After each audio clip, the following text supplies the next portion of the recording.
محترم سامعین حاضرین، السلام علیکم ورحمۃ اللہ وبرکاتہ۔ الحمدللہ وکفا، سلام علی عبادہ الذین اصطفیٰ، اما بعد فاعوذ باللہ من الشیطان الرجیم بفضلک بسم اللہ الرحمن الرحیم۔ فوجد عبدا من عبادنا فآتیناہ رحمة من عندنا وعلمناہ من لدنا علما۔ صدق اللہ العظیم وصدق رسولہ النبی الکریم۔ درود پاک پڑھیں، اللہم صلی علی سیدنا مولانا محمد معدن الجود والکرم وآلہ وبارک وسلم، صلو علیہ صلاۃ وسلام علیک یا رسول اللہ صلی اللہ تعالی علیہ وسلم۔ حضرات محترم، آئیے سب سے پہلے نعت پاک کے کچھ اشعار پیش کرنے کے ساتھ حاصل کر رہا ہوں، توجہ کا طالب ہوں، توجہ کے ساتھ سماعت فرمائیں۔ درود پاک کا پیارا وظیفہ بھیج دیتے ہیں، درود پاک کا پیارا وظیفہ بھیج دیتے ہیں، صدا اس دل کی پل میں ہم، صدا اس دل کی پل میں ہم مدینہ بھیج دیتے ہیں، صدا اس دل کی پل میں ہم مدینہ بھیج دیتے ہیں۔ کوئی عاشق مدینے میں اگر دم توڑ دیتا ہے، کوئی عاشق مدینے میں اگر دم توڑ دیتا ہے، اسے خلد بری سرکار، اسے خلد بری سرکار سیدھا بھیج دیتے ہیں، اسے خلد بری سرکار سیدھا بھیج دیتے ہیں۔ اور بھروسہ ہے نبی پر اتنا میرے اہل خانہ کو، بھروسہ ہے نبی پر اتنا میرے اہل خانہ کو، اندھیری قبر میں ہم کو اکیلا بھیج دیتے ہیں، اندھیری قبر میں ہم کو اکیلا بھیج دیتے ہیں۔ اور ہمارے غوث اعظم کی کرامت کو ذرا دیکھو، ہمارے غوث اعظم کی کرامت تو ذرا دیکھو، اگر مردہ کوئی آئے، اگر مردہ کوئی آئے تو زندہ بھیج دیتے ہیں، اگر مردہ کوئی آئے تو زندہ بھیج دیتے ہیں، صدا اس دل کی پل میں ہم مدینہ بھیج دیتے ہیں۔ درود پاک میں اللہم صلی علی سیدنا و شفیعنا سندنا مابانا و ملجانا و مولانا محمد معدن الجود والکرم، منبع العلم والحلم والحکم وآلہ الکرام وابنہ الکریم، بارک وسلم، صلو علیہ صلاۃ و سلام علیک یا رسول اللہ صلی اللہ تعالی علیہ وسلم۔ حضرات محترم، پچھلے جمعہ کو علم کے حوالے سے اور سرکار غوث پاک رضی اللہ تعالیٰ عنہ کے علم کے حوالے سے کچھ باتیں میں نے آپ کے گوش گزار کی تھیں. وہ یہ کہ ولایت کے لیے علم ضروری ہے، اور اللہ تعالیٰ اپنے خاص بندوں کو علم عطا فرماتا ہے. آج کے اس جمعہ میں، کیونکہ پچھلے جمعہ کو جو باتیں ہوئی تھیں وہ تمہیدی باتیں تھیں، کچھ باتیں آج کے جمعہ میں اسی سے ریلیٹڈ میں آپ کے سامنے رکھنے کی کوشش کروں گا. سب سے نمبر 1 چیز جو پچھلے جمعہ کو بیان کیا تھا میں نے، وہ یہ کہ جو اللہ والے ہوتے ہیں وہ امر بالمعروف اور نہی عن المنکر، اچھائی کی تعلیم، اچھائی کا حکم اور بھلائی سے، اچھائی کا حکم اور برائی سے منع کرتے ہیں. اگر کوئی غلط کام کر رہا ہے تو اسے غلط کام سے روکنا یہ ہر اس انسان کی ذمہ داری بن جاتی ہے جو اس انسان کو اس گناہ سے روکنے کے قابل ہے. کسی کو اچھائی کی تعلیم دینے کے لیے، اچھائی کا پاٹھ پڑھانے کے لیے، سیدھے راہ پر لانے کے لیے علم کا ہونا، جانکاری کا ہونا ضروری ہے. آج کے جمعہ میں یہی چیز کہ ولی کے لیے کتنا علم ضروری ہے. ولایت کے لیے، ولی کے لیے کتنا علم درکار ہے ایک انسان کو، کہ جس کے ذریعے سے ایک عام بندہ یہ معلوم کر سکے کہ ہاں یہ اللہ کا ولی ہے یا اللہ کا ولی ہو سکتا ہے. اگر کسی جاہل کو کوئی ولی مان رہا ہے تو اہل سنت والجماعت کبھی بھی اس چیز کے حوالے سے اس کا شانہ بشانہ یا قدم بقدم ملا کر نہیں چل سکتا. ولایت کے لیے علم کا ہونا ضروری ہے. آج کل کچھ لوگ کہتے ہیں کہ وہ فلاں سے پڑھا نہیں ہے، وہ تو پڑھے نہیں ہیں. جیسے کہ 2-3 جو پہلے سرکار کے حوالے سے، امی کے حوالے سے بات ہوئی تھی، تو کہتے ہیں وہ تو مدرسہ گیا نہیں، وہ تو پڑھا نہیں ہے، تو پھر ولی کیسے؟ تو ایک بات یاد رکھیں کہ اللہ تبارک و تعالی جس پر کرم فرماتا ہے، جسے اپنی ولایت سے یعنی اپنا دوست بناتا ہے، اپنا رازدار بناتا ہے، تو اللہ تبارک و تعالی پہلے اسے علم عطا فرماتا ہے، پہلے اسے علم سے نوازتا ہے، علم کی دولت سے مالا مال کرتا ہے، تب جا کر کے ولایت کا رتبہ درجہ اس بندے کو حاصل ہوتا ہے. حدیث پاک میں اللہ کے رسول صلی اللہ علیہ وسلم فرماتے ہیں من یرید اللہ بہ خیر یفقہہ فی الدین، کہ اللہ تبارک و تعالی جس سے بھلائی کا ارادہ فرماتا ہے اسے دین کی سمجھ عطا فرما دیتا ہے. تو ظاہر سی بات ہے، ایک اگر عام بندے سے اللہ بھلائی کا ارادہ فرمائے، اسے دین کی سمجھ دے، تو اللہ تعالیٰ جسے اپنی دوستی سے نوازتا ہے، اللہ جسے اپنا ولی بناتا ہے، اپنا دوست بناتا ہے، تو ظاہر ہے کہ اللہ تعالیٰ پہلے اسے دین کی دولت سے مالا مال فرماتا ہے. اب جو علم ہے، علم 2 طرح کے ہوتے ہیں. علم 2 طرح سے بندے کو حاصل ہوتا ہے. ایک علم وحبی ہے اور ایک علم کسبی ہے. علم کسبی سے مراد ظاہراً علم، جب بندہ مدرسے میں جاتا ہے، پڑھتا ہے، تکلیفیں اٹھاتا ہے، بار بار سبق کو یاد کرتا ہے، استاد سے پڑھتا ہے، مشقتیں اٹھانے کے بعد بندہ جو علم حاصل کرے اسے کہتے ہیں علم کسبی. اور وہ علم جو بغیر محنت کے اللہ تعالیٰ بندے کو عطا فرما دے اسے کہتے ہیں علم وحبی. اب پتہ یہ چلا کہ ایک اللہ والے کے لیے، ولایت کے لیے، ولی ہونے کے لیے جو علم ضروری ہے، کیوں ضروری ہے؟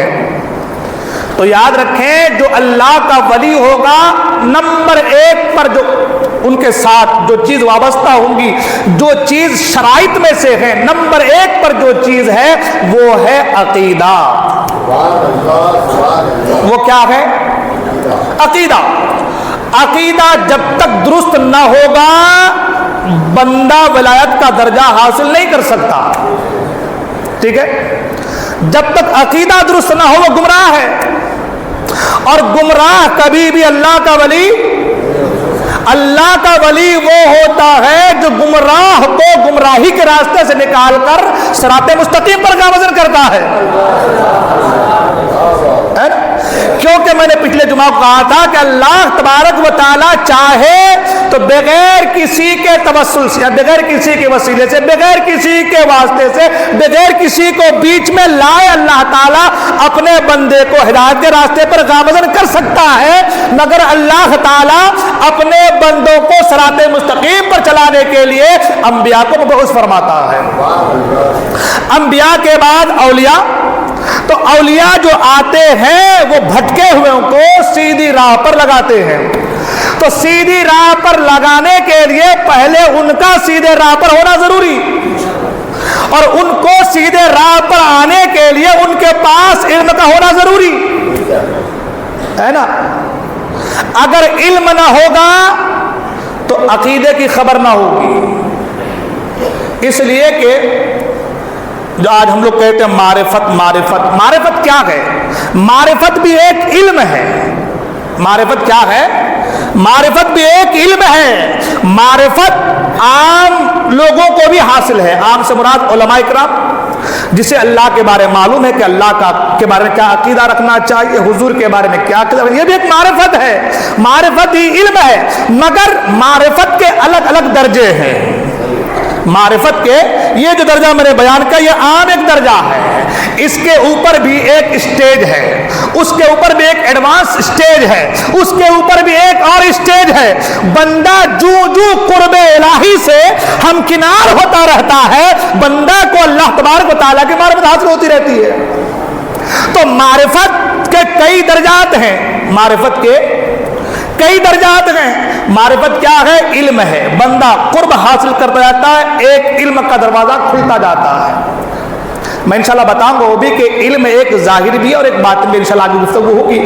قرآن مجید کی اس آیت مبارکہ کو میں نے تلاوت کیا، انشاءاللہ اس آیت کے تحت کچھ باتیں علم کے حوالے سے انشاءاللہ بیان کروں گا۔ عرض یہ کر رہا تھا، تو ایک ولی کے لیے کیا ہونا؟ سب سے پہلے عقیدے کا درست ہونا، اور عقیدہ اس وقت تک درست نہیں ہو سکتا جب تک کہ اسے خبر نہ ہو کہ اللہ کے بارے میں کیا عقیدہ رکھنا چاہیے۔ جیسے کہ آج کل کچھ ایسے لوگ بن گئے ہیں جو بظاہر جو ہے اپنے آپ کو پیر صاحب کہتے ہیں، مگر عقیدہ ان کو یہ تک خبر نہیں کہ اللہ کے بارے میں کیا عقیدہ رکھنا چاہیے، ہے نا۔ بہت سے ایسے آپ کو مل جائیں گے اللہ کے بارے میں کیا، کہ ذرا سا ایک تو یوں سمجھ لیں کہ تلوار سے زیادہ تیز اور بال سے زیادہ باریک راستہ ہے یہ، ذرا سی زبان پھسلی کہ انسان ادھر سے ادھر گیا، ہے نا۔ ایک ہی دست میں آدمی یوں سمجھ لیں کہ بس اسلام سے ڈائریکٹ کفر میں چلا جائے گا، ذرا سی بھی۔ تو سب سے پہلے اسے یہ خبر ہونی چاہیے کہ اللہ کے بارے میں کیا عقیدہ ہونا چاہیے اور حضور کے بارے میں کیا عقیدہ ہونا چاہیے۔ اگر اللہ کے بارے میں عقیدہ درست ہے مگر حضور کے حوالے سے نرمی اختیار کر رہا ہے کہ نہیں بس کیا ہے سب سے مل کے رہو، تو وہ کبھی بھی اللہ کا ولی نہیں ہو سکتا، کبھی نہیں ہو سکتا۔ اس لیے کہ یہ جو علم باطن ہے، علم قلب ہے، اس علم باطن کے لیے اللہ والوں کے لیے ایک چیز کا ہونا ضروری ہے، اور وہ چیز ہے الحب للہ والبغض للہ۔ محبت ہو کسی سے تو اللہ کے لیے، اور عداوت بھی ہو کسی سے تو اللہ کے لیے۔ اگر وہ دنیا دار کو دیکھ کر کے کہ یہ پیسہ والا سیٹ آدمی ہے، بڑا آدمی ہے، تو چلو یہ وہابی ہے تو کیا وہ ہاتھ ملا لیتے ہیں، تو وہ کبھی بھی پیر صاحب نہیں ہو سکتا۔ وہ پیر صاحب تو ہو سکتا مگر پیر صاحب نہیں، قطعاً نہیں ہو سکتا۔ میں مسجد میں کھڑے ہو کے کہہ رہا ہوں اللہ کے گھر میں اور اللہ کے رسول کی باتیں چل رہی ہے، قطعاً نہیں ہو سکتا وہ، اس لیے کہ عقیدہ اگر درست نہ ہو تو ولایت وہ پا ہی نہیں سکتا ہے، وہ پیر صاحب ہو ہی نہیں سکتا ہے، وہ پیر صاحب نہیں ہو سکتا۔ پیر صاحب کے ہونے کے لیے، ولایت کے پانے کے لیے، اللہ کا دوست بننے کے لیے بڑی مشقتیں برداشت کرنی پڑتی ہے۔ وہ جو کسبی چیزیں ہیں وہ تو چھوڑ دیجئے، مگر سب سے نمبر 1 پر چیز جو ہے وہ ہے دل والی چیز، وہ ہے قلبی چیز۔ کیا ہے؟ اس دل کو قدورت سے، نفرت سے، بغض سے، اناد سے، حسد سے، کینہ سے، کپٹ سے پاک رکھنا ہے، تمام تر رذائل سے، تمام تر خبیث چیزوں سے سینے کو پاک رکھنا ہے، اور اس سینے میں عشق مصطفیٰ، عشق الہی، محبت رسول، صبر، شکر، نرمی، ان تمام چیزوں کو جگہ دینی ہے، اور نمبر 1 پر الحب للہ والبغض للہ کو جگہ دینی ہے۔ اب اگر وہ دنیا دار کسی پیسے والے کو دیکھ کر کے اس سے ہاتھ ملا لے، اس کا مطلب یہ ہے کہ اس کے پاس الحب للہ کے کچھ چھینٹے اس کے طور پر نظر سے آ سکتے ہیں، مگر البغض للہ کے چھینٹے ان کے اندر نظر نہیں آ رہے۔ جیسے کہ میں نے پچھلے جمعہ کہا تھا، امر بالمعروف اور نہی عن المنکر۔ آج ہم دوسرے کو سبق دیتے ہیں اچھا کام کرو، مگر برے کام سے منع کر رہا، کرنے دو، اس کے گھر کا ہمارا کیا ہے؟ وہ برا کر رہا ہے نا، ہم تو اس کو منع کریں۔ یہ جو چیز، یہ جو خاصہ ہے، یہ جب بندے کے اندر آ جاتی ہے تو بندہ اللہ کا قرب پا لیتا ہے۔ سمجھ آ رہی بات؟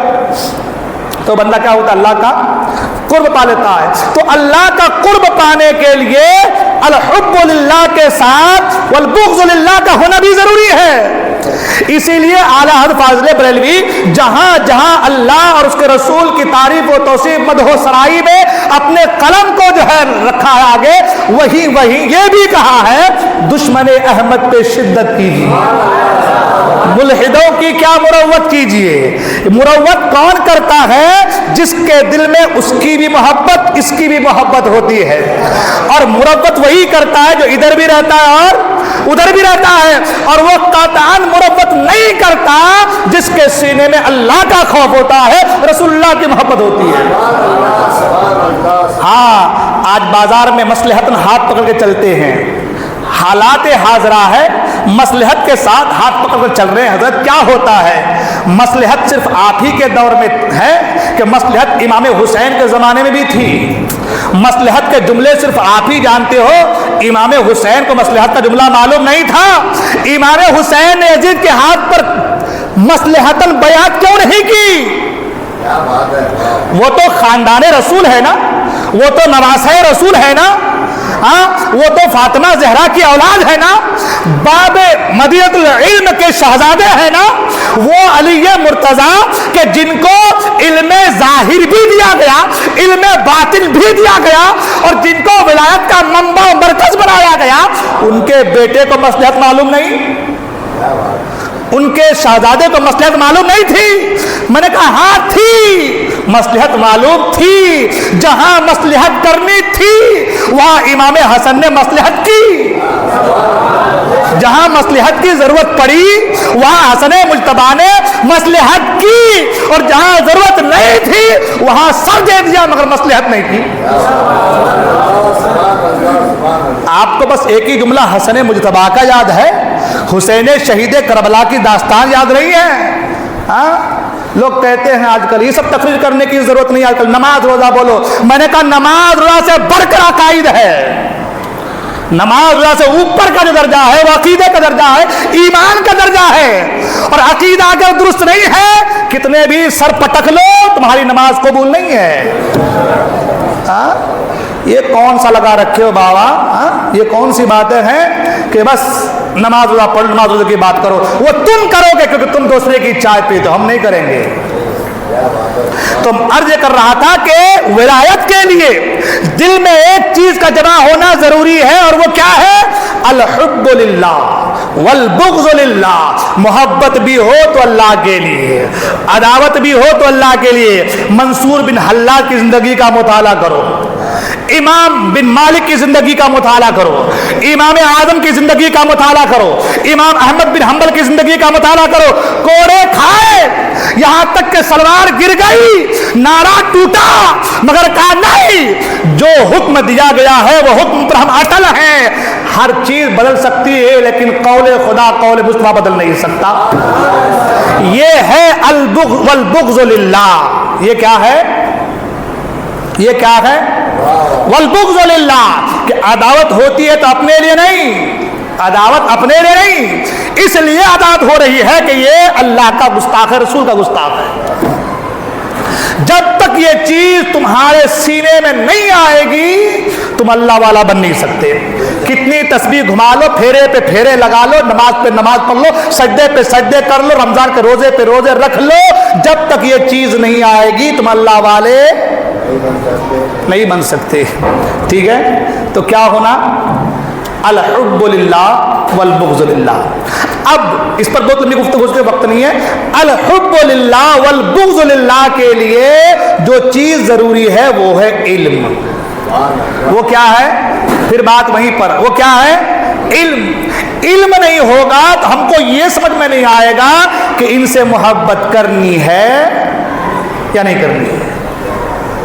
ٹھیک ہے، یہ گستاخ رسول ہے، ان سے رشتہ جوڑنا ہے کہ نہیں؟ یہ کب آئے گا؟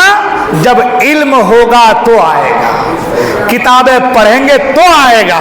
دوسرے کی دیکھا دیکھی کہ وہ ٹوپی والا داڑھی والا ہے دے دو بیٹی، اگر ایسا سوچے اس کا مطلب تمہارے اندر علم کی ایک رمق، ایک جھلک بھی نہیں ہے نا؟ کہاں سے آئیں گی یہ چیزیں؟ علم کے لیے، علم سے آئیں گی۔ تو پتہ یہ چلا کہ اللہ والوں کے لیے، ولی ہونے کے لیے، ولایت کے لیے علم شرط ہے۔ ٹھیک ہے نا؟ تو اللہ کا اگر کوئی ولی بنتا ہے تو اللہ پہلے اسے علم عطا کرتا۔ ایک چیز اور، جیسا کہ میں نے کہا کہ جو اللہ والے ہوتے ہیں وہ گمگشت راہ کو، بھٹکے ہوئے ان کو سیدھے راہ پر لگاتے ہیں، ہے نا؟ اب ایک مثال، کوئی آدمی ہے جو اللہ والا اپنے آپ کو بتاتا ہے، اس کے پاس نماز کا علم ہی نہیں ہے، روزے کا علم نہیں ہے، ہاں، وضو کے فرائض، وضو کے شرائط سب معلوم نہیں ہے، تو وہ دوسرے کو کیسے بتا سکتا ہے کہ بھائی نماز 5 ٹائم پڑھنی چاہیے کہ 6 ٹائم پڑھنی چاہیے؟ تو پتا چلا اس کو علم ہونا ضروری ہے۔ اور اللہ والوں کی ایک بہت بڑی نشانی ہوتی ہے کہ وہ شبہ والی چیزوں سے، مشتبہات والی چیزوں سے بچتے ہیں، شبہ والی چیزوں سے بچتے ہیں۔ تو شبہ تو بہت دور کی بات ہے، پہلے حلال و حرام کا علم ہونا چاہیے۔ جب تک حلال و حرام کا علم نہیں ہوگا شبہ والی چیزوں کا پتہ ہی نہیں چلے گا۔ ہاں، تو شبہ والی چیزوں سے بچنے کے لیے پہلے کیا ہونا؟ حلال و حرام کا علم ہونا۔ تو حلال و حرام کا علم کہاں سے حاصل ہوگا؟ ہاں، کہاں سے حاصل ہوگا؟ جب بندہ قرآن پڑھے گا، حدیث پڑھے گا، تفسیر پڑھے گا، علماء کی کتابوں کو پڑھے گا، فقہ کی کتابوں کو پڑھے گا، تو اسے حلال و حرام کیا ہے حلال، کیا ہے حلال، اسے معلوم ہوگا۔ اور جب تک اسے معلوم نہ ہو حلال و حرام، وہ دوسرے کو بتا ہی نہیں سکتا کہ کیا حلال ہے اور کیا حرام۔ تو پتہ یہ چلا کہ نماز روزے کے لیے، حلال و حرام کے لیے، مشتہبات سے بچنے کے لیے علم کا ہونا۔ حضور داتا علی حجویری رحمۃ اللہ تعالی کشف المحجوب کے اندر فرماتے ہیں کہ جو صوفی جاہل ہو اور وہ اپنے آپ کو صوفی کہے تو فرماتے ہیں کہ وہ صوفی نہیں ہے، وہ زندیق ہے۔ بغیر علم کے اگر کوئی اپنے آپ کو صوفی کہے، کیا فرماتے ہیں کہ وہ کیا ہے؟ وہ زندیق ہے، وہ صوفی نہیں ہو سکتا۔ تو پتہ چلا کہ ولایت کے لیے کیا ہونا ضروری ہے؟ کیا ہونا ضروری ہے؟ علم کا ہونا ضروری ہے۔ غوث پاک نے علم ظاہر حاصل کیا یا نہیں کیا؟ ہاں، 11 سال تک عراق کے جنگلوں میں، بیابانوں میں پھرتے رہے، مدرسے کی تعلیم حاصل کرتے، بچپنے سے آپ مدرسے میں جاتے رہے، ہے نا؟ اس کے بہت سارے واقعات شاہد ہیں۔ تو پتہ چلا غوث پاک نے علم حاصل کیا، امام اعظم نے علم حاصل کیا، امام مالک نے علم، بڑے بڑے جتنے آپ دیکھ لیں علماء کو اور اولیاء کو، وہ سب ان کی زندگی کا مطالعہ کر کے آپ دیکھ لیں، آپ کو معلوم چلے گا کہ ان سب کو علم حاصل تھا۔ یعنی جتنا علم جس سے خود کی نماز، روزہ، عقیدہ یہ ساری چیزیں درست ہو سکے، اتنا علم حاصل تھا. ٹھیک ہے. اس لیے سرکار غوث پاک نے خود فرمایا قصیدہ غوثیہ میں، درست العلم حتی صرت قطبا ونلت السعد من مولا الموالی. میں علم پڑھتا گیا، پڑھاتا گیا، یہاں تک کہ میں قطب بن گیا. ہے نا. تو ولایت کی جو پہلی سیڑھی ہے وہ کیا ہے؟ علم. اب علم کی دو قسم جیسے میں نے بیان کیا، ایک علم وہبی اور ایک علم کسبی. علم کسبی جو ظاہری علم ہے، جو کیا ہے؟ جو مدرسوں سے ملتا ہے. کہاں سے ملتا ہے؟ مدرسوں سے ملتا ہے. اور علم وہبی جو ہے یہ عطائی علم ہے. یہ کون سا ہے؟ دیکھیں قرآن مجید میں اللہ تعالیٰ ارشاد فرماتا ہے فَوَجَدْنَاهُ عَبْدًا مِّنْ عِبَادِنَا وَآتَيْنَاهُ رَحْمَةً مِّنْ عِنْدِنَا وَعَلَّمْنَاهُ مِن لَّدُنَّا عِلْمًا.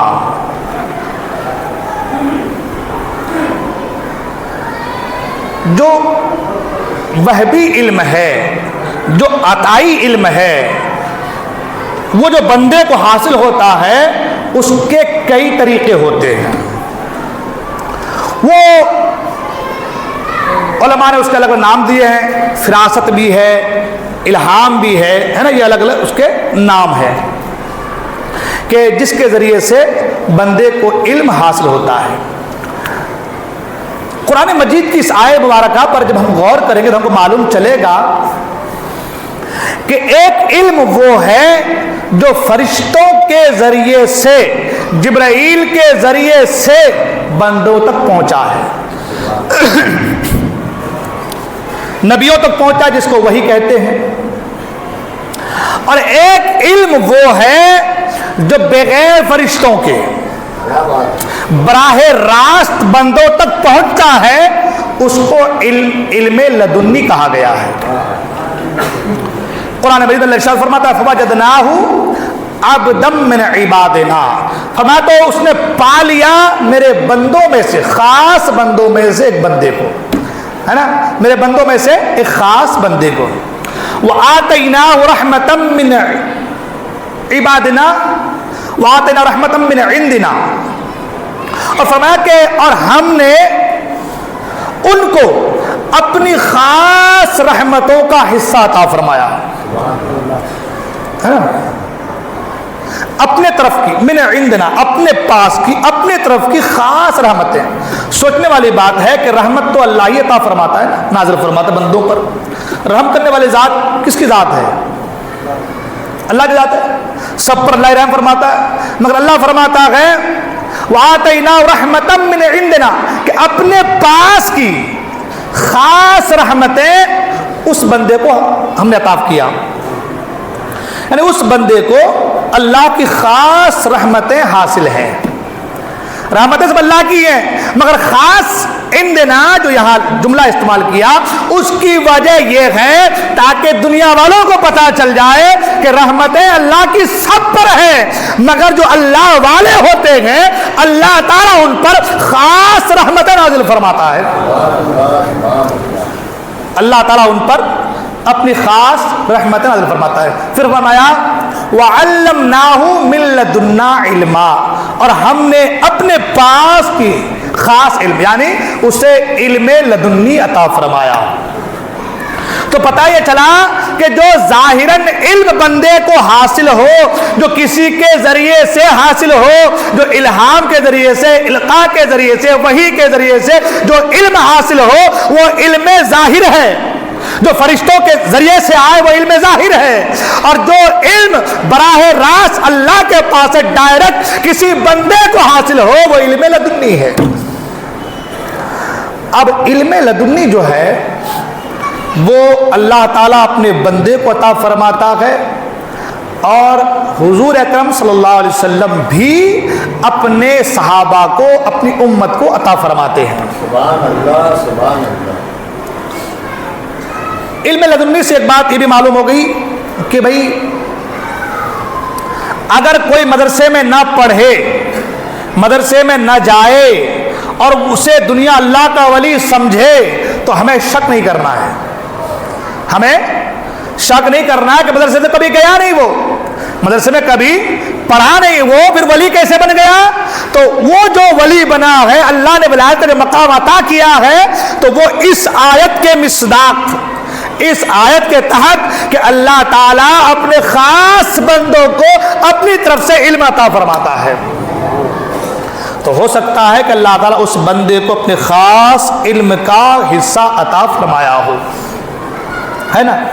مگر ایک بات یہاں پر اور، کل کو کوئی یہ نہ پھر سوچ لے کہ بھائی وہ تو فلاں ایسا کر رہا ہے، ویسا کر رہا ہے، شریعت کے دائرے میں نہیں ہے، ایسا کر رہا ہے، تو پھر ہم کیا اس کو ولی مان لیں اس آیت کے تحت؟ تو میں نے کہا نہیں، جو اللہ کا ولی ہوگا وہ کبھی شریعت کے خلاف نہیں جائے گا، وہ کبھی شریعت کے خلاف، اگر عقیدہ اس کا دلمل ہے تو وہ کبھی بھی ولی نہیں ہو سکتا، یہ پہلے میں نے کہہ دیا۔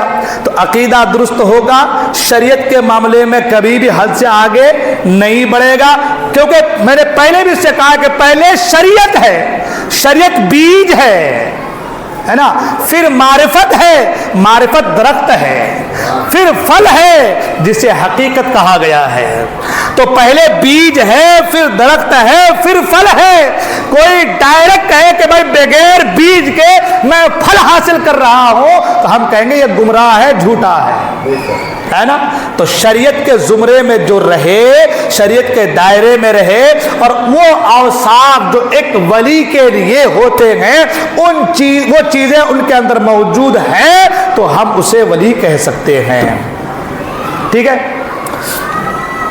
اب پتہ یہ چلا کہ اللہ تبارک و تعالی اپنے خاص بندوں کو اپنی طرف سے خاص علم عطا فرماتا ہے، جسے علم لدنی کہا گیا۔ علم لدنی کا کمال کیا ہے؟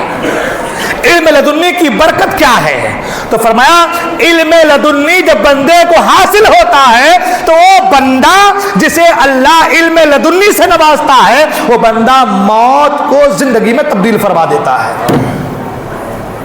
سرکار غوث اعظم دستگیر اللہ عنہ مردے کو زندہ فرمایا آپ نے، دیگر اولیاء اکرام کے حوالے سے، وہ کیسے ہے؟ وہ کیسے ہے؟ وہ اس حساب سے ہے، اسی آیت کے مصداق کہ حضرت موسیٰ علیہ السلام کے جو خادم تھے یوشع بن نون، دونوں ساتھ میں تھے۔ کیا قرآن میں حکم ہوا کہ جہاں یہ مچھلی زندہ ہو جائے وہی جگہ ہے جہاں پر تمہاری ملاقات حضرت خضر سے ہوگی؟ مچھلی کو تل کر کے بھون کر کے ساتھ میں لیے تھے اور لے کر کے جا رہے تھے، چلتے چلتے ایک جگہ پہ ٹھہرے سستانے کے لیے، پھر آگے بڑھ گئے۔ کچھ دور کے چلنے کے بعد موسیٰ علیہ السلام نے کہا جو بھنی ہوئی مچھلی ہے اسے نکالو تاکہ کھائے۔ تو کہا حضور میں ایک بات بھول گیا اور شیطان نے مجھے بلا دیا۔ کہا کیا؟ وہ یہ کہ ہم لوگ جہاں رکے تھے جو بھنی ہوئی مچھلی ہے وہ خود بخود نکلی زندہ ہو کر کے اور پانی میں تیرتی ہوئی چلی گئی، جہاں جہاں سے گئی راستہ بنتا چلا گیا۔ موسیٰ علیہ السلام نے کیا فرمایا کہ وہی تو جگہ ہے ہماری منزل جہاں ہمیں پہنچنا ہے۔ اب وہ بھنی ہوئی مچھلی، قرآن میں اس کا پورا مطالعہ کریں، ترجمہ تفسیر کو دیکھیں، وہ بھنی ہوئی مچھلی اگر خود بخود زندہ ہو جائے، پانی میں جائے تو راستہ بن جائے، معنی کیا رکھتا ہے؟ کیا معنی؟ 6 معنی دارد۔ تو معنی یہ ہے کہ جسے علم لدنی حاصل ہوتا ہے، اللہ تبارک و تعالیٰ اس بندے کو یہ پاور عطا کر دیتا ہے کہ اس بندے کے ذریعے سے اللہ تعالیٰ موت کو زندگی میں تبدیل فرما دیتا ہے۔ بعض بزرگوں نے کہا کہ حضرت خضر علیہ السلام وہاں پر وضو فرماتے تھے تو آپ کے ہاتھ سے نکلے پانی کے قطرے اس مچھلی پر گرے تو اس میں زندگی پیدا ہو گئی۔ سبحان اللہ۔ وقت ہو چلا ہے، پھر انشاءاللہ آگے کنٹینیو کریں گے، بات بہت ساری رہ گئی۔ ایک آخری بات یہ کہ پرسوں یعنی اتوار کے دن خواتین کا ایک پروگرام رکھا گیا ہے اندرا گاندھی اسکول میں، نئی اندرا گاندھی اسکول جو ہے وہاں پر خواتین کا پروگرام رکھا گیا ہے۔ باہر سے جو ہے عالمائیں اور فاضلہ وغیرہ تشریف لا رہی ہیں، تو سبھی حضرات سے گزارش ہے کہ آپ حضرات اپنے اپنے گھر کی خواتین کو اس جلسہ گاہ میں ضرور بالضرور بھیجیں۔ دیکھیں ایک چیز یاد رکھیں، اگر ایک مرد نے پڑھا تو ایک فرد نے پڑھا، ایک مرد نے پڑھا تو ایک فرد نے پڑھا، اور عورت نے پڑھا تو گھر بھر نے پڑھا۔ ہے نا. تو اگر گھر کی خواتین صحیح معنوں میں قرآن حدیث اور مسائل کی جانکار ہو جائیں گی تو آپ کا گھر کبھی بھی وہابیوں کے زمرے میں نہیں آئے گا. ہاں, گمراہ نہیں ہوگا کوئی, ہے نا. تو اس لیے گھر کی خواتین کو مضبوط کرنے کے لیے یہ پروگرام رکھا گیا ہے. لہذا ضرور بالضرور اپنے گھر کی خواتین کو اس جلسہ گاہ میں ضرور بالضرور آپ بھیجیں. صبح 10 بجے سے تقریباً رات شام کے 8 بجے تک شاید یہ پروگرام رہے گا. لانے لے جانے کے لیے گاڑیوں کا انتظام رہے گا, چائے ناشتے کا بھی وہاں پر انتظام کیا گیا ہے. یہ ساری سہولتیں فراہم کی گئی ہیں. اب ہماری بھی ذمہ داری بنتی ہے کہ ہم اپنے گھر کی خواتین کو ضرور بالضرور اس دن, آپ دوپہر کو کھانا ہوٹل سے مانگے کھا لیجیے, کچھ نہیں ہوگا, ٹھیک ہے, ایک ٹائم کچھ نہیں ہوگا, مگر گھر کی خواتین کو ضرور بالضرور اس جلسہ گاہ میں بھیجیں انشاءاللہ, ٹھیک ہے. یہ کام ضرور کریں. اور اس مسجد کے لیے آپ لوگ بھرپور تعاون کیجیے. بار بار کہا جا رہا ہے اللہ کا گھر ہے, آپ ضرور بالضرور اپنی رقم سے اس مسجد کا تعاون کریں. اللہ آپ کو اس کا بہتر سے بہتر بدلہ دنیا و آخرت میں عطا فرمائے گا. بات رہ گئی انشاءاللہ, اس کو آگے کنٹینیو کریں گے. اللہ تعالی ہم تمام کو دارین کی سعادت سے مالا مال فرمائے. بولنے کی غلطی متباکت استغفر اللہ ربی متوب الیہ. لا الہ الا اللہ محمد رسول اللہ صلی اللہ علیہ وسلم. السلام علیکم.